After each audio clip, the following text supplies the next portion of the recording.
Here we go.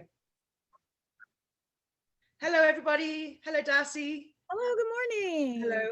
Hey, everyone. Welcome to Awakened Positive Power, where Darcy Mata, beautiful Darcy Mata, and myself, Jemima Godsoul, we talk to you, have discussions regarding depression, mental health awareness, and suicide prevention. These are heavy topics, guys, yes, we understand, but that's the whole point. We're trying to normalize the conversation around these topics. Everyone has a bad day, and for some reason society has shunned us and not sort of has dismissed it and not allowed us to talk about it. And so Darcy and I are hoping to change that and make sure that everyone goes through something negative or feeling like blue or feeling sad, and that we just want to be able to have a platform where you can listen to us, and maybe there's something that you are inspired by or enlightened by, or know that you're not alone, and B, just know that we are not afraid to talk about it, and hopefully encourage you guys to start to openly talk too about things that may not be as positive as society wants us to always constantly be, which ends up being fake, and that makes us feel even more depressed or more sad. Yeah, So I'm we want going, to get rid of the shame. yeah, the shame. Thank you. Shame. Should be shamed. I mean, it's every day. And I mean, I think now, thank God, don't you think you hear a lot more mental health days coming in? People are, in some workplace situations, some people are able to bring and say, I have a mental health day. Back in the day, I'm claiming my age too, that never happened. My God, you have to make up excuses after excuse after excuse. And then, you know, what that makes you feel bad on top of, because you're lying. And then you already feel bad. And then but you can't even tell anyone. So that makes you feel bad. So it's just like, everything's bad. So we're trying to change that, guys. It's not bad. It's beautiful. We are 3-dimensional, 5-dimensional, 6-dimensional, 10-dimensional people.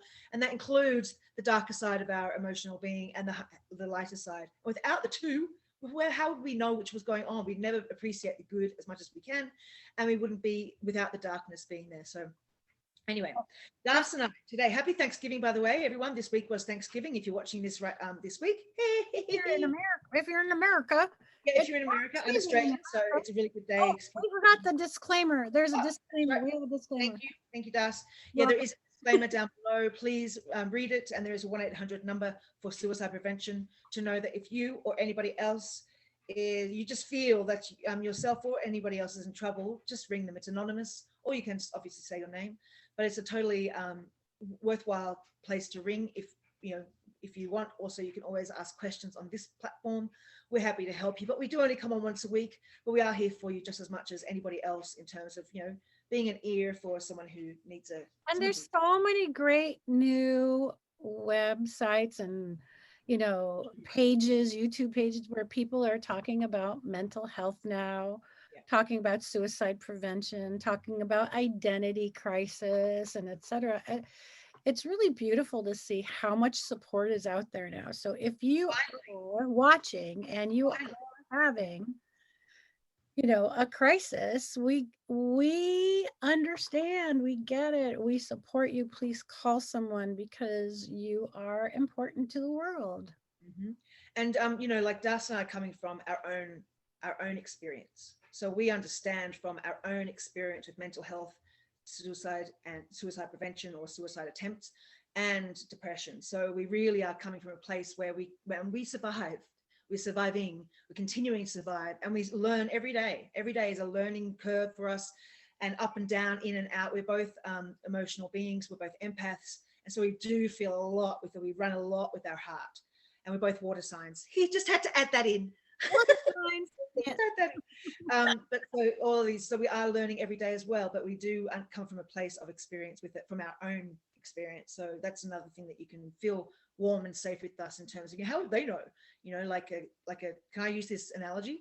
Like a gynecologist with a man, like how would they know? sorry. But you know what I mean? It's like, yeah, They're really curious and read a lot. I know, sorry, it always makes me irky. But yeah, so it's that sort of thing. Like, if someone hasn't been through depression or pain like that, how could they talk about it? Whereas Darcy and I have. So there you go. Anyway, just have a little giggle with that one. Okay, back to the platform. I know I'm about that for a while. Sorry, guys. Always make things light with a giggle. Okay. What we're going to talk about today, we're talking about the holiday period, weren't we?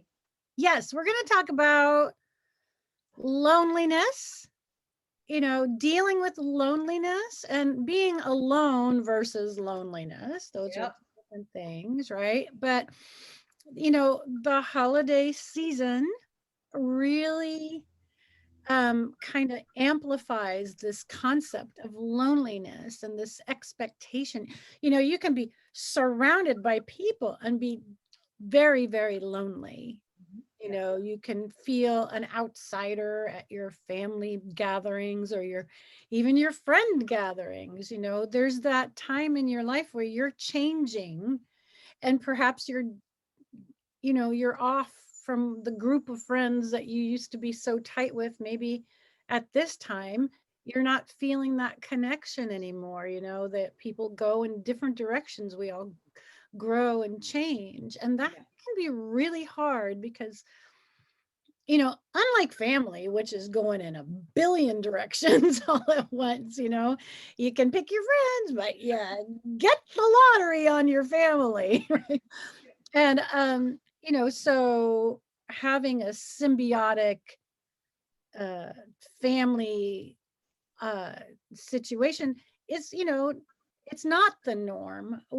We think it's the norm. There are people who are so lucky that have those really tight big families, and they get together and they celebrate and they absolutely love each other's company, and it's really, a wonderful, wonderful, loving atmosphere.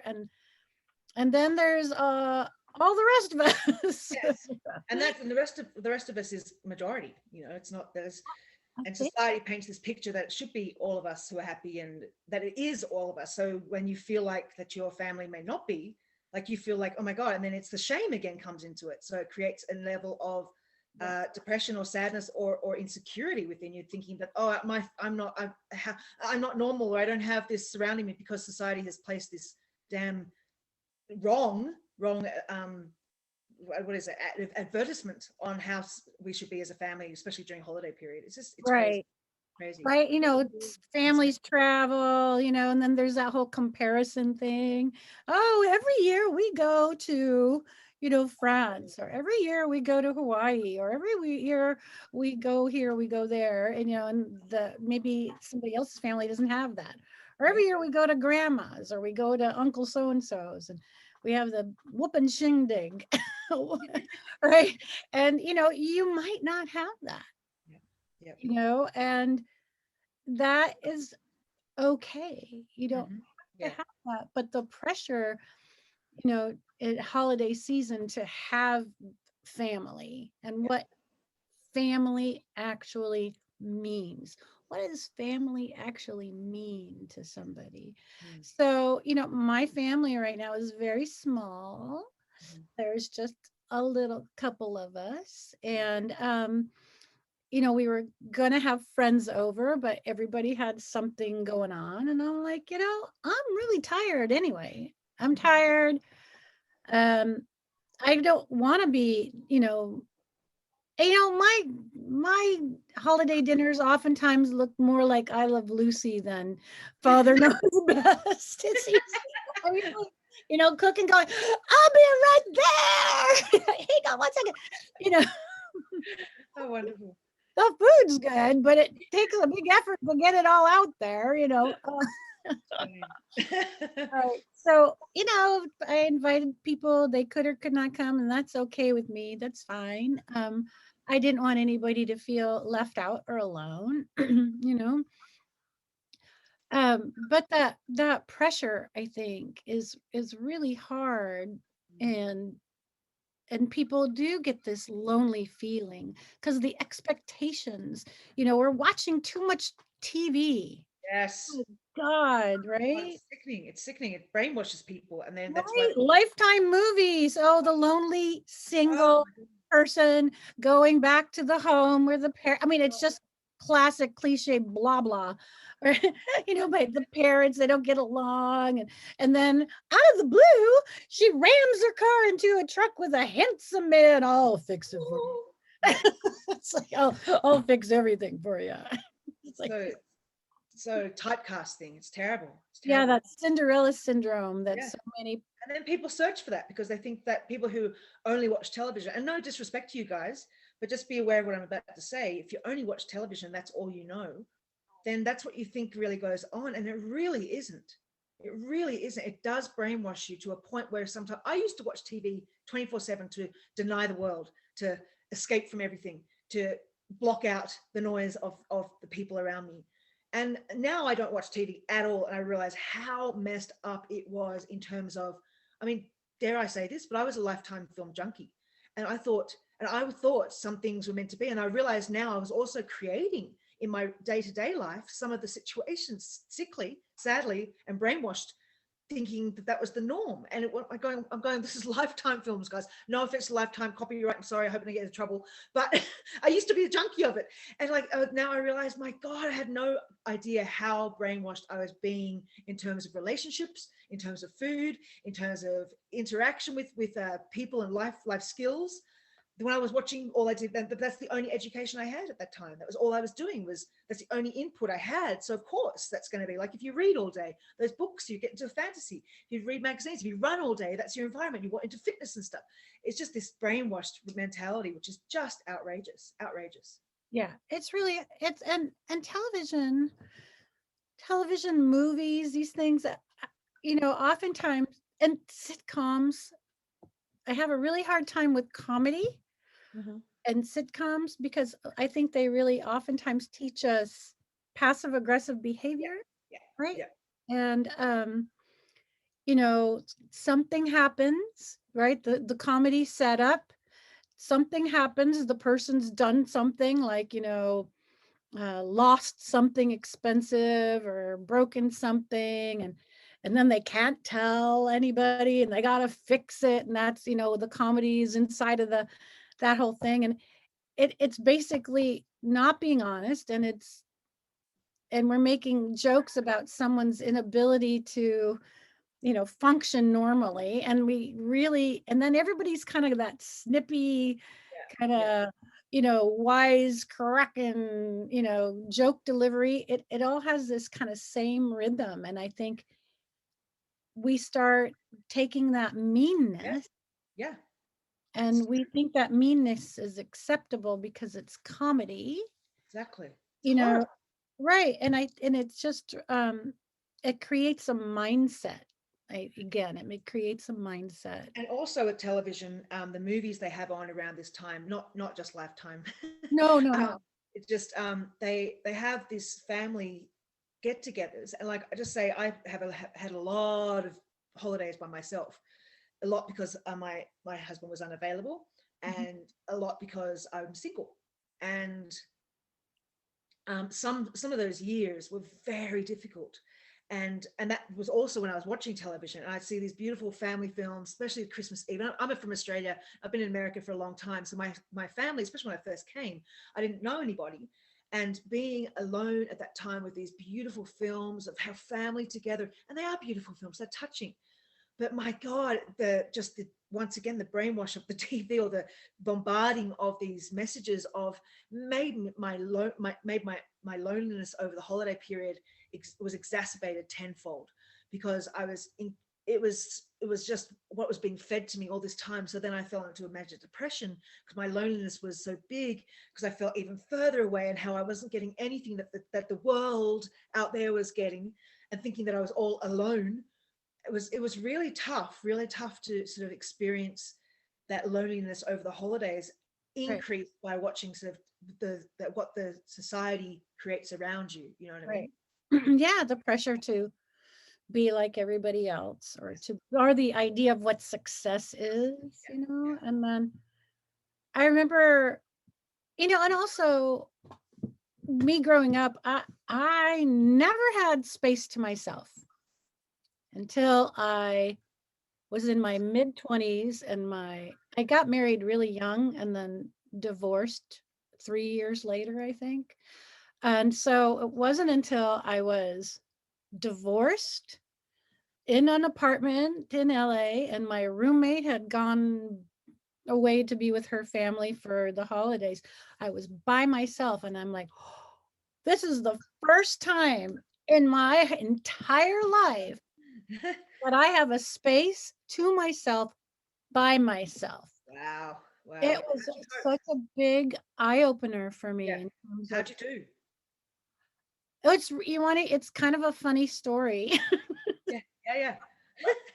I did really well, I worked like Christmas Eve, and it wasn't late. I got off the early shift, so I had Christmas Eve to really experience being by myself, and I had to think, like, what traditions do I like? I made myself some hot cider and spiked it a little bit, and had some music going. I was reading a book. I had a cat. I had my Christmas tree because I did decorate a Christmas tree all for myself.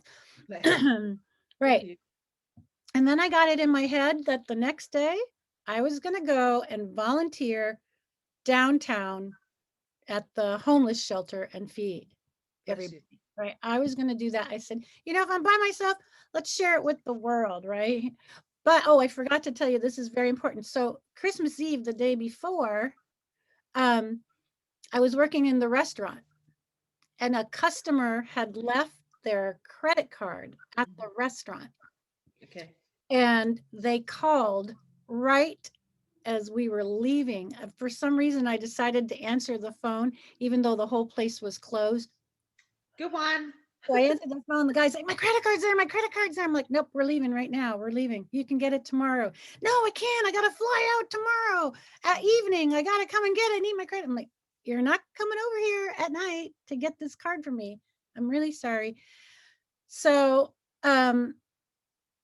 he had given me his phone number. That sounds it's really confusing. Gave me his phone number. So I thought, okay, I'm gonna see if this guy's legitimate. I called him and said, "Look, I'm going to be downtown at the mission doing the food service for the homeless. You can come and get your credit card from me there." I thought, oh, I'll be in public with lots of people. This will be really safe. Yeah. Right? That's no problem, because I wasn't quite sure of who this person was, right? It sounded like a scam to me. So I had his little credit card in my pocket, and I go downtown. I told the guy where I was. I didn't have a cell phone because that was not the time era. Um, and so I was there, with the homeless thing, and we ran out of food. I mean, no, I'm sorry. We ran out of homeless people. We had so much food, and the guy never showed up. This guy never showed up. And then I went and had coffee and waited and went back to the spot. Never saw him. So I went home, and then I called him later, and he goes, "Oh my God." So I go to see you, and I park my truck, and it was full of medical equipment, like super heavy oxygen tanks. But when he parked it and he turned around, a lot of street people saw the stuff and were hauling it away, like Oh my stealing it. God. So he's like, so he's running all around Oh, oh no. trying to get his stuff back, and he's like trying to find the girl with his credit card, and he's trying to get oxygen tents. He goes, "Those things are heavy. How do these guys carry them?" So he's got to drive all over downtown LA to retrieve the medical equipment. No, bless him. I know. So I called him that night. I'm like, "You didn't show up for your credit card." And he told me the story. I said, "Okay, come over and get it on your way to the airport." So I let him come over. He brings me this bouquet of flowers that was Oh. really beat up because he goes, "Here, Guy. thank you so much for my card." Oh, bless him. Bless him. Oh, you didn't have a hot date with him? He sounds kind of nice. I think it was spoiled by the whole room. Poor guy. What an adventure. So, and this is something I want to talk to my family about, is to, we're older. We don't need the whole Christmas situation with the presents and the food and and all that kind of stuff anymore. We don't need that. Yeah. We have everything we need. Yeah. I don't need someone to give me a necklace. I don't need to make a huge dinner and then have leftovers and freeze stuff, and hopefully nothing will go bad, and because I can only eat so much. You know what I mean? We don't need to do it anymore. My son's at school. Um, and so we have some choices. I want to sit them down and say, for Christmas, let's do some service to humanity. Yeah. We don't belong to a church, so we have to really decide what our service to humanity will be this year. And then so my son will, go back to school right after Christmas, and so that will then be my alone time again. Yeah. Because Yeah. Yeah, our school is closed for quite a period of time this year. Okay, that's good. I'm Yeah, glad for you. It's a little bit yeah, time my off. feet are happy. Yeah. I was just thinking too, this yesterday I was by myself, and at the beginning of the week I just had a little bit of a tinge of like, I text you, Darcy, and I think I sound a little bit sad, going humph, because I was just had that moment of feeling, oh, here comes the holidays, and yeah, I'm going to be alone again, and da da da. But then yesterday I was really happy.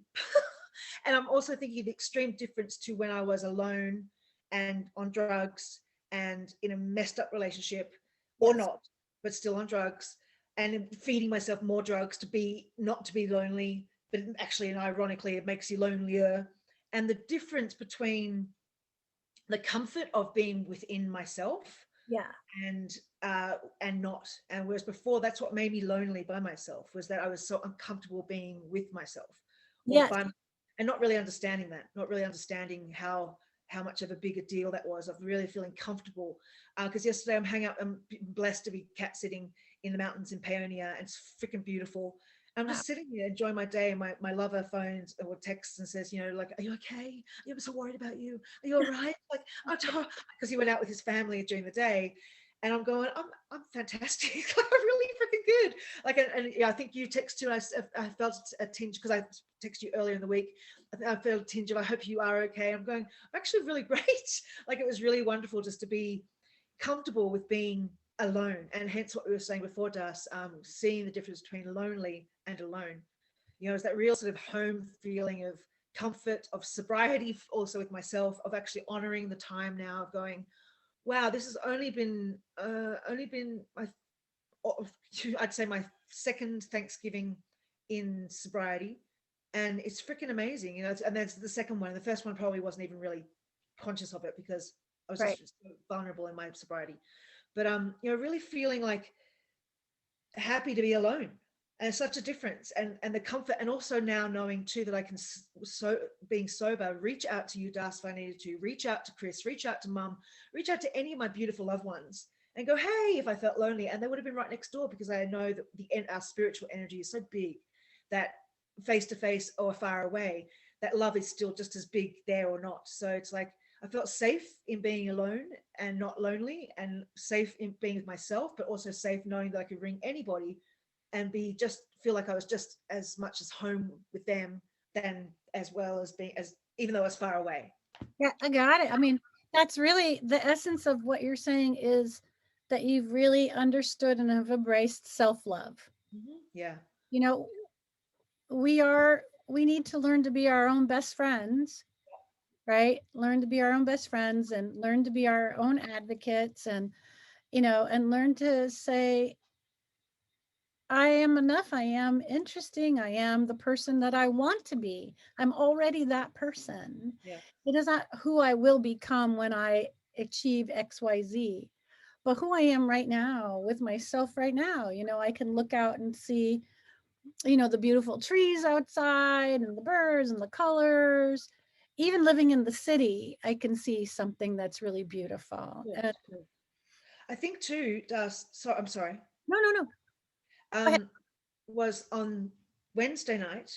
I was having a bit of a moment, just because I am emotional, because I run on my emotions. I was having nothing to do with holidays, just one of those moments where I felt like, sometimes I notice myself not practice what I preach to my platform of Pilates, or here with you, or on my blog. And it really annoys me, because I go, oh, damn it. And that's just human nature. I do Yeah. tend to wave with it, but I was thinking, I usually tend to use holidays as an excuse to pig out, or to be overindulgent and everything, to sleep in, to not do anything, to Right. stuff myself with chocolate and go, oh, it's the holidays, and then feel sick. And even when I'm by myself, which is weird, because like, who am I? Like, it's no fun. Like, it's just so fun. And I used to drink a lot. So on Wednesday night, I was thinking, you know what? It's really annoying that I'm not going to, I want to make sure I'm not going to be that hypocrite. I'm not going to be that fraud with my words, and practice my own, what I preach to others. And so it was beautiful that I was able to just wake up. I still had my Pilates class, so that my clients came. It was a full class. Yay. I love it. So powerful. And we had the Pilates. They got me in a great mood. And then during the day, I just had like fruit and sat around with the cat. And I was consciously doing things that I would say to others if they were alone. say, well, this is what you could do as tools to help themselves through the day. I was practicing it, and it was just a beautiful day. I'm going, damn, that what a great way to consciously practice what I preach to others. And I hate the word preach because I don't mean that sounds too much like it's more like tools to heal, to help heal or help one in the moment. And it really was profoundly, I don't know, enlightening to see the power of it all, and to actually consciously be aware that I do often use it as an excuse to indulge. I didn't drink one drop. I didn't have any chocolate. Oh my God. And I just had fruit and vegetables all day. It was really clean and light, and I didn't need any more. I wasn't moving. So, it was like, I don't need all the junk, and I don't need, and then on top of that, with the relationships with my family and you guys, my friends, knowing that you were just as close, even though you were far away. That was just a really humbling, beautiful day. That's really important. I think that's really important. And it's not that you're a fraud when you fall out of your practice. When you are doing your practice, you're walking your talk, right? That's what it is. You're doing your practice.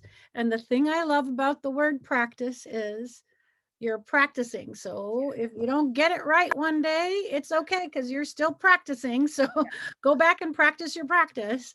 You don't have to be perfect. And but to discover a renewed commitment and understanding, or a deeper level of how your personal practice works, is really important. It's really profound, because like we said before, when you're in the throes of deep depression or a personal crisis, if you don't have a practice already established, it's really hard to start doing anything.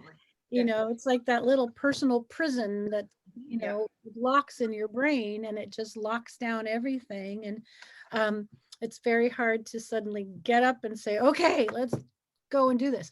So this is wonderful, profound understanding that you're having, because it's now becoming your truth and your tool, and you're really getting connected to it. And I believe that most of us practitioners have days where we fall off our, unless you're like, the Dalai Lama or some, or don't you think the Dalai Lama has days? I'm sure. Yes, everyone has to. We're human. We have to have those mistake days too. To then also remind yourself remind yourself how good it makes you feel when you do those things. Like, it's good to have a little hiccup now and then. Sorry, keep going. Sorry, just keep jumping in. It's a hairball. Yeah, but I think that's really important to realize. I get really great with my practice, and then I just don't do it. And how then is that for a long period, or just for like a night or a couple of days, or a couple of days usually? Right. It's a couple of days. And usually that means I'm facing some new understanding in my subconscious about what I'm dealing with, maybe going to a deeper level, that maybe I'm in avoidance mode. So I might stop because of that. I might get overwhelmed with other people, and then I might stop because of that, because my energy's been depleted. So, then I have to kind of like kickstart my motor. I always think, it's like you got the hand crank. Okay, let's get there and redo that motor and get it going again. And that was the thing about the pandemic that really helped me personally, is it made me really commit to my morning practice. Right. And every day lately, I've been doing my morning practice, and I've noticed it's getting better. I'm doing more and more of it. It's getting a little bit longer. It's a little more focused. And, that's great. That tells me, okay, I'm going to a deeper level with that stuff. So, with the pandemic, that's when I started my whole ritual, my morning ritual. That was my life-saving thing. And I didn't understand until really with you, Das, when you were saying how when you fall into depression, how hard it is not to actually do anything. I knew that, but I wasn't really aware of the power of it, because when I started to fall into my depression, which you've seen, which I've been with you on this platform, it was the only thing that made me get up and feel excited to actually get up was my morning ritual. And I might have flunked back down after it, but I had this thing that got me moving, and something that was a commitment to myself that always made me feel good. And it's a commitment to the universe, to the thank yous, to the gratitude of life. And it really, that importance of acknowledging how powerful the just that little gift to myself and to the universe was every morning. And when I was feeling down, how it was, there's something that made me joyful, even in the depression mode. And I didn't really skip a day. Maybe I was, well, I felt guilty if I did, so I'd do it maybe in the afternoon.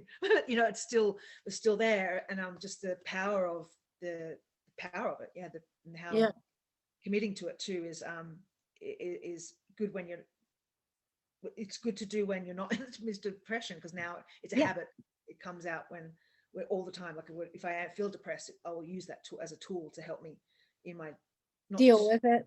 Yeah, that's a really big deal. And you know, when we're talking about loneliness, right, having these practices really helps with loneliness, and you know, embracing the idea of being alone or feeling lonely. And like, if you have some kind of established practice, so let's say you live in a big family and you feel like you're the odd person out and you're lonely, or you're in a relationship that's not happening and you're feeling lonely. There's many people who are in relationships and are very, very lonely.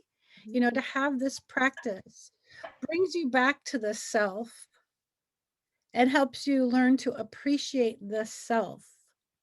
Yeah. Because, you know, so that you can start to honor that maybe that relationship's not quite happening, but, you know, you are standing in your truth and you understanding your own value, and so it will make it easier to work on that relationship and do what you need to do for yourself. You know, if we don't practice, then it's just everything kind of pounds on itself and the loneliness gets bigger, you know. I also think practicing that, like for example, some people use God, I use the universe and the angels, you know, whatever sort of labels you want to put on your practice, right. You end up not feeling alone. Even when you are alone, you know that there is a greater force of energy out there, and it's a powerful, you're not alone ever in this universe. You're never alone. You've got the powerful force of energy around you, the angels, the spirits, God, whoever you, as I just said, whoever sort of title you use for your spiritual practice. The trees, the birds, the animals, exactly. Mother nature, right. Exactly, everything, the moon. And so you're never ever alone. And when you sort of practice that and understand it, it's a beautiful thing, because you feel continuously supported. There's always support there for you. There's always a support network from the universe around you. And I think that's beautiful, because it can shift that loneliness and aloneness to a sense of well-being. You know? Yeah, I think once we honor ourself, right? Once we honor the self, where am I in the bigger picture? And then you start to find the interconnectedness of all things. So it's hard to really grasp the interconnected beauty of nature, of our world, of humanity, and then of the spiritual, and you know, and the etheric bodies. It's hard to really connect to that bigger picture when we haven't connected to the self. Yes, very, very. So to really start finding your daily practice of whatever it is, meditating, Pilates. In fact, I have to figure out how we on this Zoom can do a walking meditation together. I would love to do a walking meditation, you know, on one of our next meetups. You get a treadmill. Huh? Treadmill. It's snowing out. I'm not walking anywhere. Yeah, no, that'd be a great idea. Yeah, we could do that. I think if we both had internet access around here, you could take it on our phone on Zoom. It'd just be a little bouncy Zoom meeting. But just to be able to say, to really viscerally understand the self, and then you can start to understand the interconnectedness, and then you start to understand why your life is important. Yeah, because we all play a part in the We all play a part, right? But if you're still in the self and the loneliness, that's when it feels like your life is not important and you are not important. Once you say, well, I don't know what the impact of my life is on the greater good. I don't know. Do I have to know? Can I first love myself and appreciate my body, mind, and spirit?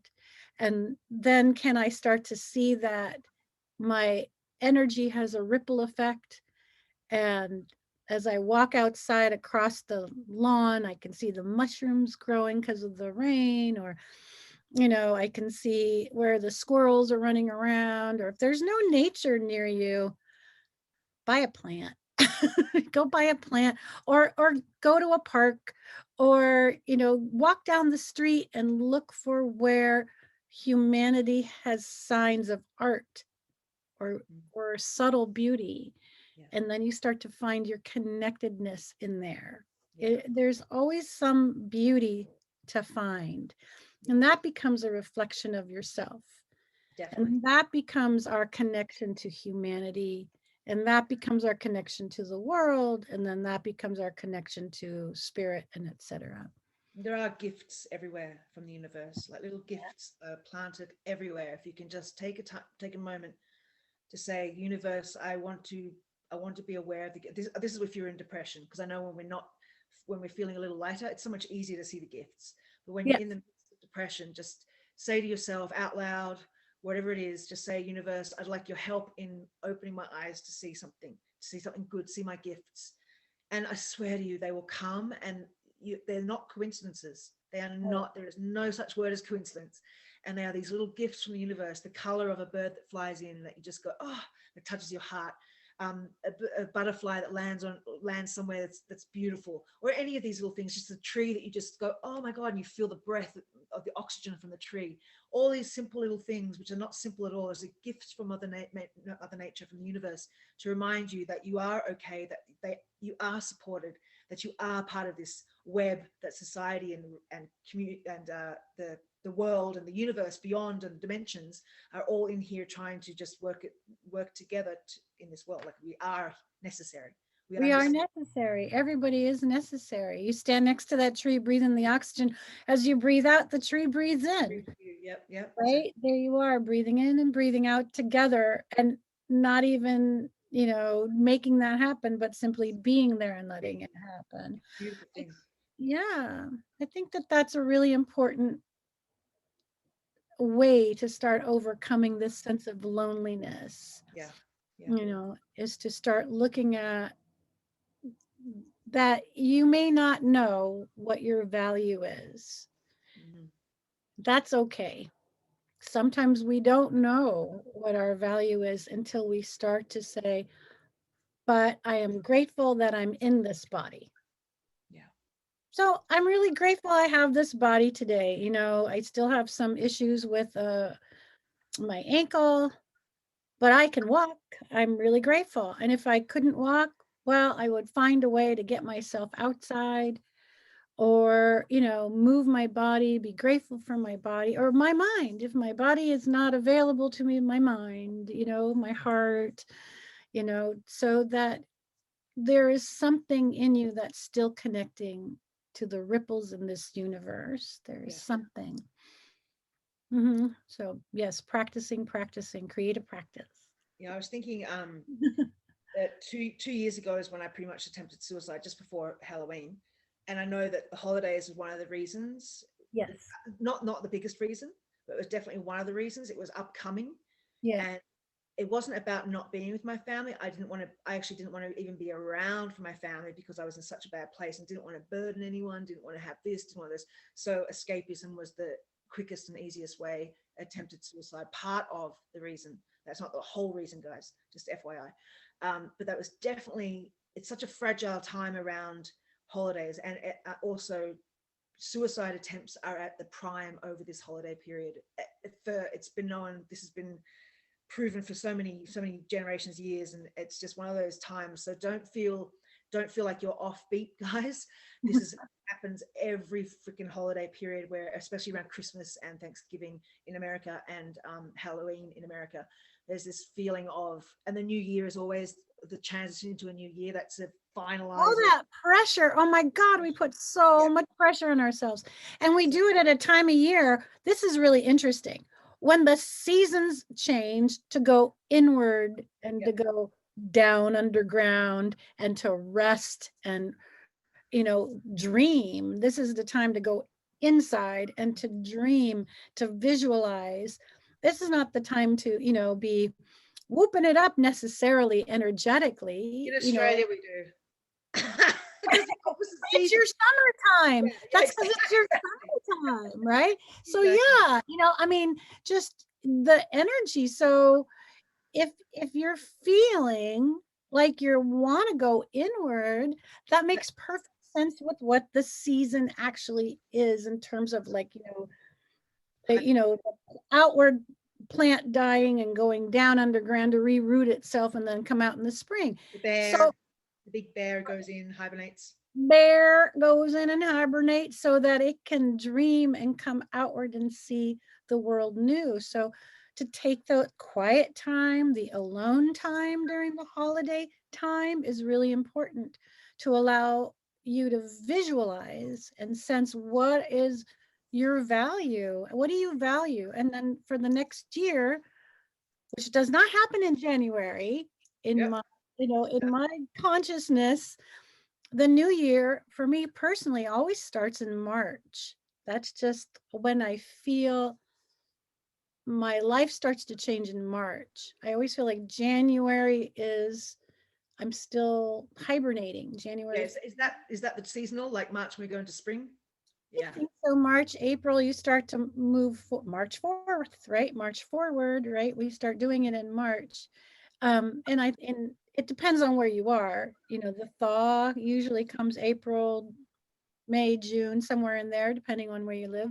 But I think energetically, the season begins to open up somewhere in March, the new year. And it just always has personally for me.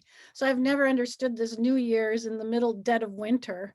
And forced celebration too. The forced celebration that society forces us to have a party because woo, it's ended or it's beginning. Or I don't know. You need to kiss somebody. You need to be beautiful. You need to be, all that. I fell into that role many years, and many of those years were lots of fun. But a lot of effort to put in and find the best party and find the best dress and find the best this, that. And it was a forced celebration. I have to get wasted or get, just, it was like insane. It was like, my God, it's just a day. We're just going into another day in another year, and it's okay. Like, don't put this pressure on yourself. And then on top of that, when I'm alone, the pressure to feel like everyone's out celebrating. The loneliness that set in. My gosh.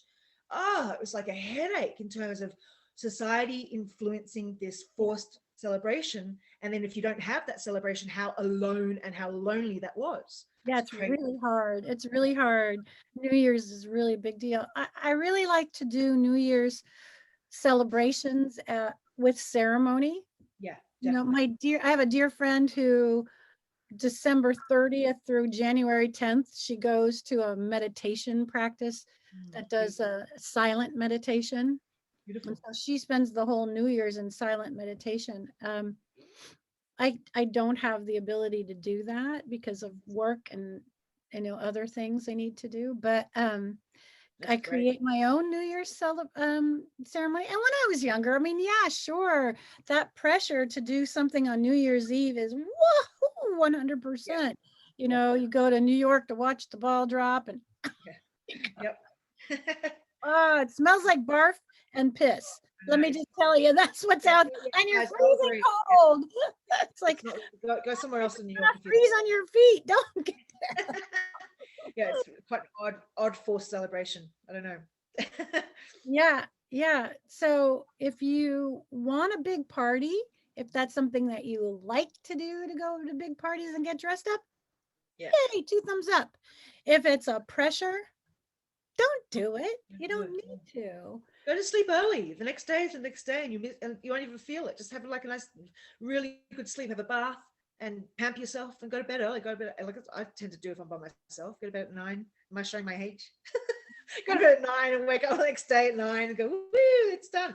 Like, and just yeah, it's just so much better to think it's just another day. It's a beautiful other day.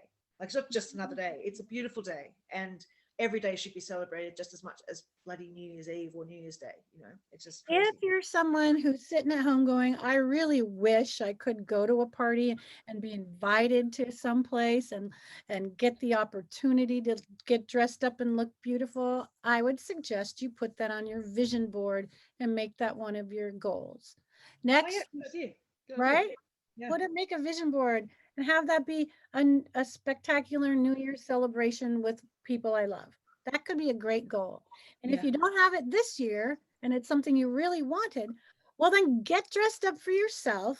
Yeah. Make yourself gorgeous and have your cat and your dog, like that. They'll appreciate it. Have a gorgeous celebration by yourself, right? Really? Yeah, cook yourself a beautiful meal by yourself.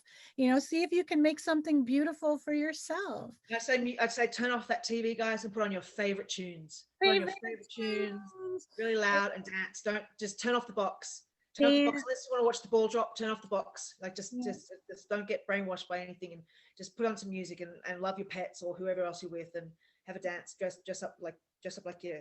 I don't know. Yeah, make yourself look beautiful. Take your selfie and send it to your mom. Yeah. Or your best friend. You're on Facebook. Huh? Oh, you're on Facebook. Sure. Yeah. And, have your own celebration, but put that on your vision board. I think that's another great ritual for New Year's Day, is to create a vision board. What do you want for the coming year? Vision boards are really powerful. They really are. They take your subconscious mind and they remind it to keep working towards that goal. Yeah. So once you put together your vision board, and for people who are watching who don't know how to do it, get a piece of paper, or a nice big piece of paper or a small piece of paper, doesn't matter, and put some images on it of things that you want to bring into your life. Perhaps, and it could be short-term goals as well as long-term goals. So let's say you're going to do a vision board for 2022, and maybe one of your goals is that you want to travel by, I don't know, September of 2022. Great. Put those countries or those places you want to travel to and put the dates there.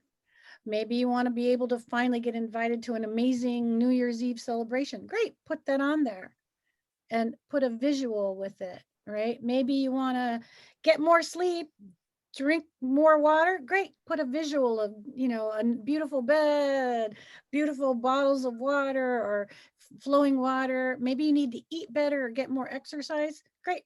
Put those pictures on it. If there's someplace you really want to go, something you really want to achieve, put it on your vision board, create it, and put a picture of yourself right smack in the middle, right? And write affirmations on it. Yeah. Right? You are a part of everything and everything is a part of you.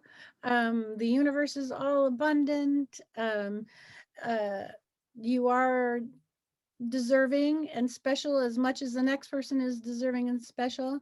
Nothing is impossible. The word itself is I'm possible. Love that one. That's in front of mine. I like the idea that I can be wealthy, shed old habits in order to step into a more empowered version of myself, whatever, right? Put it on your vision board and then stick it up. And someplace you'll walk by it every day. And it just gets back into your subconscious that you'll find yourself working towards those goals, as opposed to never putting a visual up and just wishing. Yeah. Oh, I wish I could go. I wish I could go. No, if you really want to go, then just put it in front of you and you'll work towards it. So that's a great thing to do on New Year's Day. Definitely. New Year's Eve, New Year's Day, and those 3-4 days following, if you have to work New Year's Eve or New Year's Day, then that whole first week of January, wonderful time to do that. Beautiful. And another way to add to that, Darcy, is to, instead of, as you said, say, I wish, say, I am. So that's part of the manifesting. So you're no longer wishing or dreaming. It's happening. It's the way it's going to be, and it's there for you, and you can smell it, taste it, touch it, and you have your beautiful vision board there, encouraging and reminding you that you are getting that. You are working towards that's going to be yours. Right. I Darcy, have this, I've received. what are we going to do today? Well, I think I always lump you with something surprise. And you know what, guys, just to FYI, I always forget to ask her what should we do today. So she's genius. She just pops in and I say, what are you going to do? Meditation or a card? And she just comes out with this amazing stuff. So I honor you guys from the spot. I would be like, well, you know, no matter how prepared I am, I'm always unprepared. So, you know, thank you, Das. my pleasure. So I have 2 boxes of cards in front of me. You know, I'm using those basic cards. Yeah. So let's see here. You're gonna choose it. Okay. Hang on one sec. Hang on a sec. So you'll choose the card. Okay. The cards. And then once we decide what we're going to use based on your choice, We'll speak then we'll ask a question and then we'll see what we get and who we we'll are. do it on behalf of the community. On behalf of the community? Sure. All right. But first of all, choose left or right. Right. Okay. I had a feeling. Oh, you know, I just should write this stuff down, right? What is it? I just got to write this stuff down. So we're going to use the energy oracle card. Ooh, beautiful. By Sandra Ann Taylor. Beautiful. Ooh, I'm nervous now. I'm excited and nervous. We haven't done for a while. I just got them. I'm just started playing with them, working with them. So they're really new for me. And, have you got other energy cards? Because I thought we had these are. I also have the archangel animal. Yeah, oh, there we go. Yeah, that's right. And then I have the like all these oracle cards. I love them. Then I have the numerology one by Yasmin and Bolin. So these are the energy oracle cards. And they're just beautiful. I mean, and you know, everybody's mindset sensibility is different. You know, some people relate to angels, some people don't. Some people are more about animals, some people are more about astrology. So I like to be able to have a variety of things to mix it up depending on who I'm working with to match their sensibilities rather than, you know, necessarily force them into my. Yeah, but we all have energy fields, so we all have an energy. Everyone relates to energy. Yes, we sure do. And they're quite a variety. So what kind of question thought are we looking at here? How do we overcome that lonely feeling? How do we overcome our lonely feeling?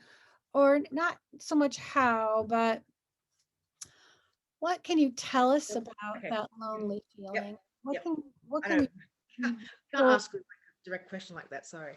No, that's all right. That's all right. What do we want to look at when we think of loneliness and aloneness, or just lonely? Let's just stick with loneliness because it gets into this whole. Everyone can feel like, I mean, at any time. So I think it's just good to have a hint from the universe what their idea is. What their thoughts on loneliness are, what we want to communicate right now. Yeah. Loneliness is such a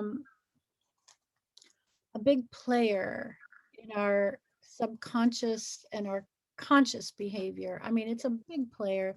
Loneliness drives us to behavior and, you know, right. Especially as you were saying before, Das, that, you know, you can be in a room full of people and still feel really lonely. And that's like one of the hardest things to do is like, it's the hardest thing to work out, to understand loneliness when you're full of a room of people, because you feel like something's so wrong with you and you feel lonely, you know, it's crazy. So anyway, why are you laughing? What happened? Well, you know, I kind of shuffle them when we're doing it until something falls out. So we've got healer of the ages.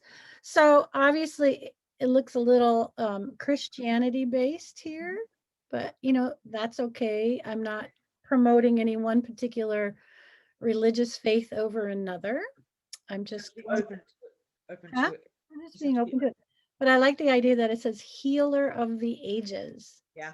So let's just look at I mean, in terms of loneliness, I would assume the healer of the ages would be the person to talk to.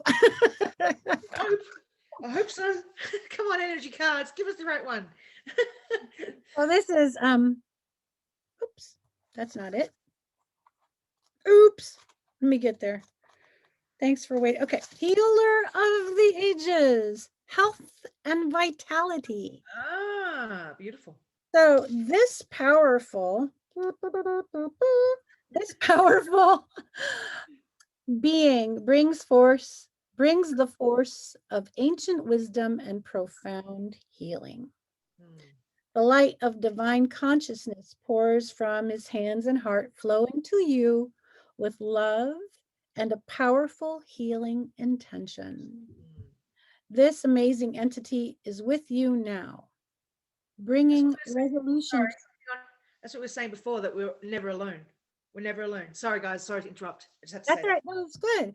I mean, exactly. Once we understand this is within us, right? That loving energy deep inside of ourselves, right? Then we realize the reason, or we don't even have to know the reason, that we understand the value, our value of being here. Right? So this amazing entity is with you now, bringing resolution to physical, mental, and emotional ills, helping to unblock stuck energy and revitalize your life force. Beautiful.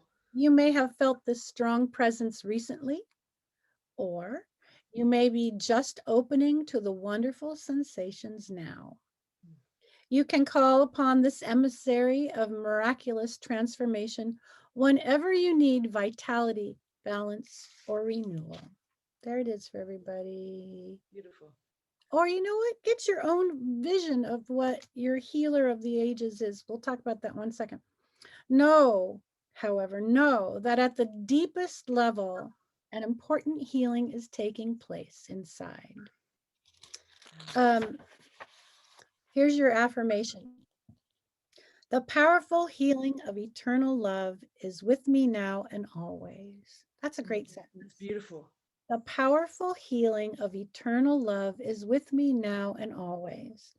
Divine consciousness fills every cell.